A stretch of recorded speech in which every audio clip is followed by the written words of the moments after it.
आप सभी को जय मसीह की। प्रभु आप सभी को बहुत आशीष दे कि आप परमेश्वर के वचन को सुनते हैं और मानने की कोशिश करते हैं और उस पर चलने की पूरी इच्छा रखते हैं और कोशिश करते हैं। प्रभु का अनुग्रह आप पर बहुत आयत से हो। और इसी के साथ साथ हम ये आशा भी रखते हैं कि जो वचन, जो रिकॉर्डिंग्स आप लोगों के लिए की जाती है, आप इसको सुनने की पूरी कोशिश करते हैं, क्योंकि इसमें आत्मिक उन्नति है आपकी, और इसमें आप ही का फ़ायदा है, और इसमें आप ही की आत्मा का विकास होगा। क्योंकि आपको नीति वचन के द्वारा बुद्धि, ज्ञान और समझ की बातें सीखने और सुनने के लिए मिलेंगी, और उन पर आप चल भी पाओगे। प्रभु का आत्मा आपसे बात भी करेगा, आप चुनाव भी कर पाओगे। और इसी के साथ साथ जिन लोगों के पास समय ज़्यादा नहीं होता, जो बिजनेसमैन है, वो फ़ोन में भी पढ़ने की पूरी कोशिश करें 10 से 15 मिनट। लेकिन अगर आपके पास समय है तो इसको भी सुनने की पूरी कोशिश करें, या फिर अपने घर पे पवित्र बाइबल का नीति वचन एक एक अध्याय तारीख के हिसाब से पढ़ना शुरू करें। तो आइए अब हम शुरू करते हैं नीति वचन 23 अध्याय और पहली आयत से। आज 23 तारीख है, बहुत इंपॉर्टेंट वचन है, प्रभु बहुत बढ़ाएगा आप लोगों को। ध्यान से सुनना। लिखा है, जब तू किसी हाकिम के संग भोजन करने को बैठे, तब इस बात को मन लगाकर सोचना कि मेरे सामने कौन है। हाकिम मतलब कोई बड़ा अधिकारी है और कोई बड़ा सामर्थी व्यक्ति बैठा है। और यदि तू ज़्यादा खाने वाला हो तो थोड़ा ही खाकर भूखा उठ जाना। उसकी स्वादिष्ट भोजन वस्तु की लालसा ना करना, क्योंकि वह धोखे का भोजन है। धनी होने के लिए परिश्रम मत करना, अपनी समझ का भरोसा मत लेना, अपनी समझ का भरोसा छोड़ देना, वरन सिर्फ प्रभु पर भरोसा रखना। क्योंकि क्या तो उस अपनी दृष्टि उस वस्तु पर लगाएगा जो है ही नहीं। वह तो उकाब के समान पक्षी की नाई पंख लगाकर निसंदेह आकाश की ओर उड़ जाता है। जो ढाह से देखता है उसकी रोटी ना खाना, और ना उसकी स्वादिष्ट भोजन वस्तु की लालसा करना। क्योंकि जैसा वह अपने मन में विचार करता है वैसा वह आप है। वह तुझसे कहता तो है कि खा और पी, परंतु उसका मन तुझसे लगा नहीं है। जो कौर तूने खाया हो उसे उगलना पड़ेगा, और तू अपनी मीठी बातों का फल खोएगा। लिखा है, मूर्ख के सामने ना बोलना, नहीं तो वह तेरे बुद्धि के वचनों को तुच्छ जानेगा। पुराने सिवानों को ना बढ़ाना और ना अनाथों के खेत में घुसना, क्योंकि उनका छुड़ाने वाला सामर्थी है।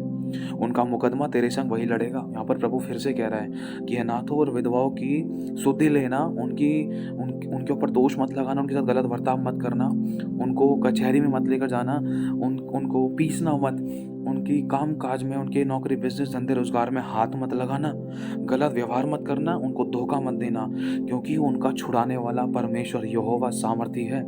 परमेश्वर यहोवा उनका मुकदमा लड़ेगा। लिखा है कि उनका मुकदमा तेरे संग वही लड़ेगा। अपना हृदय शिक्षा की ओर और अपना कान ज्ञान की बातों की ओर लगाना। लड़के की ताड़ना ना छोड़ना, मतलब लड़के की पिटाई करना मत छोड़ना। जहाँ अगर लड़का गलत कर रहा है तो उसको डांटना जरूर, फटकारना जरूर, और अगर पिटाई की जरूरत है तो पिटाई भी करना। ये नहीं कि उसको मार डालो, मारना नहीं है।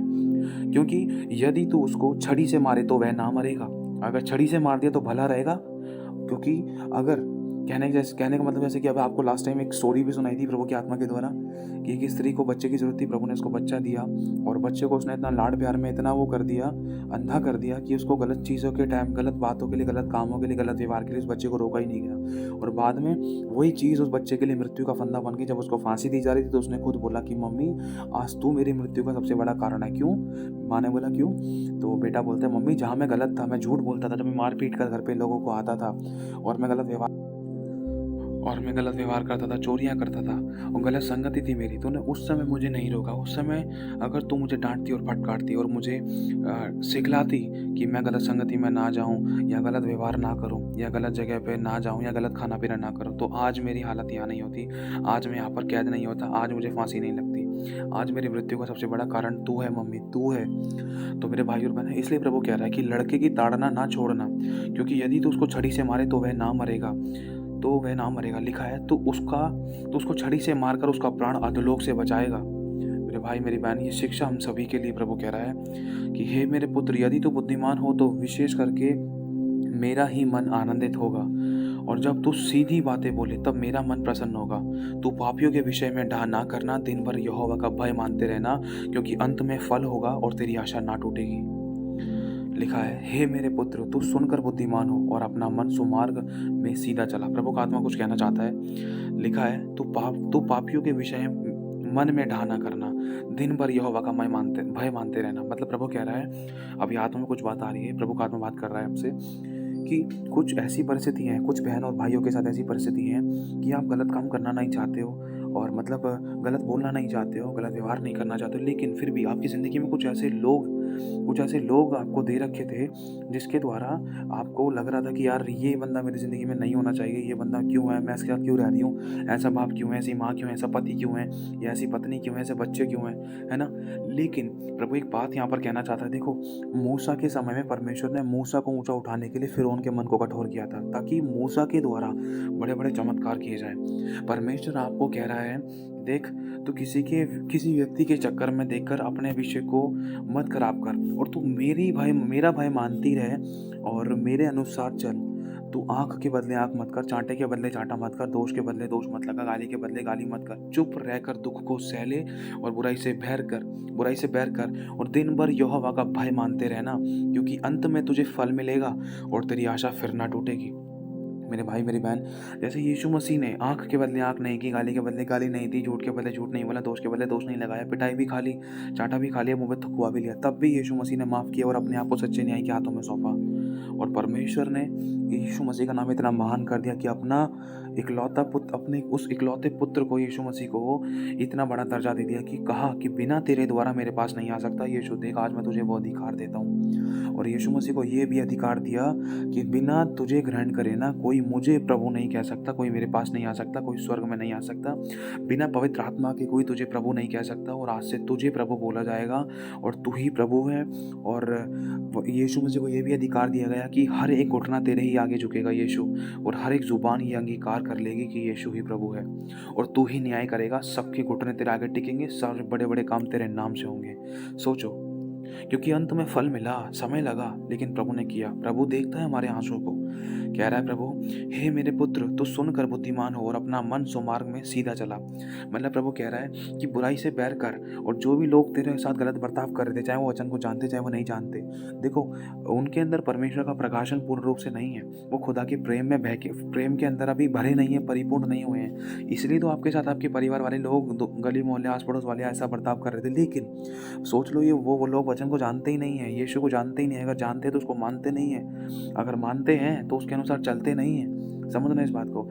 इसलिए हमें ये सोचना है कि उसके पास वचन नहीं है, अरे वचन तो मेरे पास है, तो मुझे नम्र और दीन बनना है, प्रभु का भय मानना है, और हमें एक दूसरे से प्रेम करना है, शत्रुओं से प्रेम करना है, सताने वालों के लिए प्रार्थना करना है। और कोई मनुष्य बुरा नहीं है, और हमारी लड़ाई किसी मांस और लहू से नहीं है, अंधकार की शक्तियों से है जो आकाश में है। तो प्रभु यहाँ पर कह रहा है कि तू बुराई से बैर कर और मेरी आज्ञाओं को सुनकर बुद्धिमान हो जा, कहीं देर से ऐसी गलती ना होने पाए जो दूसरा कर रहा है, जो अनजान व्यक्ति कर रहा है या जो अन्य जाति कर रहा है। और अपना मन गलत मार्ग में मत चला, वरन सही मार्ग में, मार्ग क्या है? वचन, यीशु मसीह वचन है, वही मार्ग है, वही सत्य है, वही जीवन है। उसी के वचन के अनुसार चला, सीधा सीधा चला, टेढ़ा मेढ़ा दाएं बाएं ना हो, कहीं ठोकर ना खाए। लिखा है, दाख मधु के पीने वालों में ना होना और ना मांस के अधिक खाने वालों की संगति करना। देखो ऊपर वाले वचन के बारे में, अभी इससे ऊपर वाले में, क्योंकि अंत में फल होगा और तेरी आशा ना टूटेगी। मतलब जो भी लोग आपको सता रहे थे, दुख दे रहे थे, बुराइयां कर रहे थे, आपकी कमियां निकाल रहे थे, आपकी आंखों में आंसू का कारण बन रहे थे, आपके नुकसान का, घटी का कारण बन रहे थे, तो प्रभु को चाहता है आप उनके लिए धन्यवाद करो। धन्यवाद करो ऐसे लोगों के लिए कि जिनके द्वारा दुख देने के कारण, भले ही चाहे कुछ भी कारण था, जिनके द्वारा आप सताए गए थे या जिनके द्वारा आपको बहुत प्रताड़ित किया गया था, दोष लगाया गया था, ऐसे लोगों के लिए धन्यवाद करो कि खुदा, धन्यवाद उस भाई के लिए, उस बहन के लिए, धन्यवाद उस नुकसान के लिए, धन्यवाद उस परिवार के लिए कि जिनके द्वारा दुख देने के कारण मैं तेरे पास और गहराई से आ पाई, मैं दिल से और अच्छे से प्रार्थना कर पाई, मैं और तेरे पास नज़दीक आ पाया। प्रभु तेरा धन्यवाद। मेरे भाई और बहनों, अगर दुख नहीं होते तो आज हम खुदा के पास आ ही नहीं पाते। आप लोग कहीं और होते, मैं कहीं और होता, आज खुदा हमें मिल ही नहीं पाता। खुदा ने हमारे दुखों को देखा, उसने हमें अपने पास खींच लिया और हमें अपनी सच्ची शांति दी। ये रात हमेशा के लिए नहीं होती है, चाहे रात अंधकार, ये काली रात है, बहुत गहरी रात है, लेकिन फिर एक नया सुबह, एक नया सूरज उगने वाला है आपकी ज़िंदगी में। तो आइए हम फिर से पढ़ते हैं। लिखा है 19वीं आयत में, 20वीं आयत में, हाँ 19 और 20, हे मेरे पुत्र, तू सुनकर बुद्धिमान हो और अपना मन सुमार्ग में सीधा चला। दाख मधु के पीने वालों में ना हो और ना मांस के अधिक खाने वालों की संगति करना, क्योंकि पियक्कड़ और पेटू अपना भाग खोते हैं और पिन्नक वालों को चितड़े पहनने पड़ते हैं। अपने जन्माने वाले की सुनना, और जब तेरी माता बूढ़ी हो जाए तब भी उसे तू कभी तुच्छ मत जानना। सच्चाई को मोल ले लेना। प्रभु कह रहा है सच्चाई को मोल ले लेना, सच्चाई को खरीद लेना, बेचना नहीं। मतलब सच्चाई के बदले झूठ बोलने के चक्कर में ना खुद मत बिक जाना। प्रभु कह रहा है सच्चाई को वरन खुद मोल ले लेना, और बुद्धि और शिक्षा और समझ को भी मोल ले लेना। धर्मी का पिता बहुत ही मगन होता है और बुद्धिमान का जन्माने वाला उसके कारण आनंदित होता है। तेरे कारण तेरे माता-पिता आनंदित और तेरी जननी जननी मगन हो। हे मेरे पुत्र, अपना मन मेरी ओर लगा और तेरी दृष्टि मेरे चाल-चलन पर लगी रहे। वेश्या गहरा गड्ढा ठहरती है और पराई स्त्री सकेत कुएँ के समान है। वह डाकू की नाई घात लगाती है और बहुत से मनुष्यों को विश्वासघाती कर देती है। मतलब ये एक दुष्ट आत्मा है, जो एक विश्वासी को भरमाकर यीशु मसीह के विरुद्ध में कर देती है और विश्वासघाती बना देती है एक विश्वासी को और अपने वश में कर लेती है। चाहे वो व्यभिचार की दुष्ट आत्मा है, चाहे वो धन की दुष्ट आत्मा है, चाहे वो गलत और गंदे काम की दुष्ट आत्मा है, चाहे गलत व्यवहार की दुष्ट आत्मा है, गलत संगति की दुष्ट आत्मा है, गलत खाने-पीने की दुष्ट आत्मा है। लिखा है, कौन कहता है हाय हाय, कौन झगड़े रगड़े में फंसता है, कौन बकबक करता है, किसके अकारण घाव होते हैं, किसकी आंखें लाल हो जाती हैं, उनकी जो दाख मधु देर तक पीते हैं और जो मसाला मिला हुआ दाख मधु ढूंढने को जाते हैं।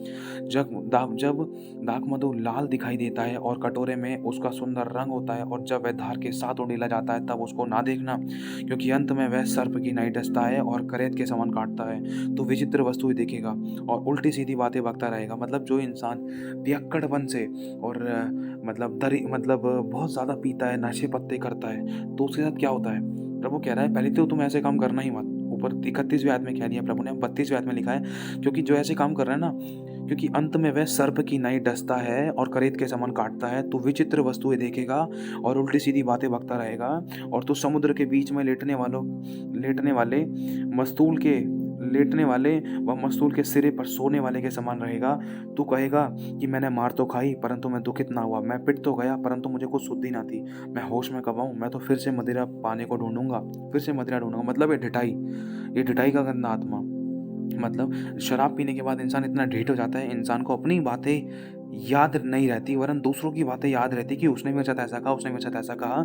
और दूसरा, इसी के साथ साथ हमें कोई असर ही नहीं पड़ता है शराब पीने के बाद। कौन लात मार रहा है, कौन घूंसा मार रहा है, किसने पैसे निकाल लिए, कौन कैसा व्यवहार कर रहा है, कुछ होश नहीं रहता है। पिटाई ही खा ली है, चाहे किसी का छेड़खानी कर दी, किसी बहन बेटी को छेड़ दिया, किसी के साथ सो गए, किसी का गलत बर्ताव कर दिया, किसी के पैसे चुरा लिए, पी के नशे में चूर चूर होने के बाद ही सब काम कर लिए, फिर दबादम पिटाई खाई। पिटाई खाने के बाद भी कोई होश नहीं है, पता ही नहीं है कि हमने क्या गलती करी, पिटाई क्यों खाई। मैं पिट तो गया, परंतु मुझे कुछ पता ही नहीं है, कुछ शुद्ध ही नहीं है, मैंने कहाँ गलती कर दी। अब तो बस यही सोच रहा है इंसान पीने के बाद भी कि मैं होश में कब आऊँ, मैं तो फिर से मुझे तो दारू पीनी है। ये शैतानी काम है। और लिखा है, जो बार बार समझाए जाने पर भी हट करता है, वह अचानक नष्ट हो जाएगा और उसका कोई भी उपाय काम ना आएगा। प्रभु आज मौका दे रहा है, परमेश्वर का बहुत बड़ा अनुग्रह, आज हम मर नहीं गए।